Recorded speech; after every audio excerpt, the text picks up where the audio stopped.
حضرت ابی رضی اللہ عنہ فرماتے ہیں، حضور صلی اللہ علیہ وسلم نے ارشاد فرمایا، اس امت کو رفعت و عزت اور دین کے فروغ کی بشارت دو، لیکن دین کے کسی کام کو جو شخص دنیا کے واسطے کرے آخرت میں اس کا کوئی حصہ نہیں۔ ایک حدیث میں آیا ہے، حضور اقدس صلی اللہ علیہ وسلم ارشاد فرماتے ہیں کہ میں نے حق تعالی شانہ کی بہترین صورت میں زیارت کی، مجھ سے ارشاد ہوا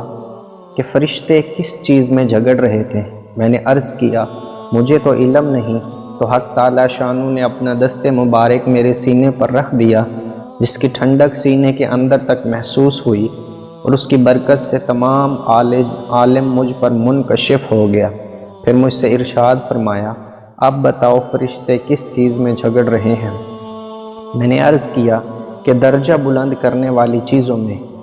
اور ان چیزوں میں جو گناہوں کا کفارہ ہو جاتی ہیں، اور جماعت کی نماز کی طرف جو قدم اٹھتے ہیں ان کے ثواب میں، اور سردی کے وقت وضو کو اچھی طرح سے کرنے کے فضائل میں، اور ایک نماز کے بعد سے دوسری نماز تک انتظار میں بیٹھے رہنے کی فضیلت میں۔ جو شخص ان کا اہتمام کرے گا بہترین حالت میں زندگی گزارے گا اور بہترین حالت میں مرے گا۔ متعدد احادیث میں آیا ہے، حق تعالی شانہ ارشاد فرماتے ہیں، اے ابن آدم تو دن کے شروع میں میرے لیے 4 رکعات پڑھ لیا کر،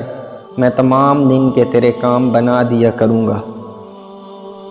تنبیہ الغافلین میں ایک حدیث لکھی ہے کہ نماز اللہ کی رضا کا سبب ہے۔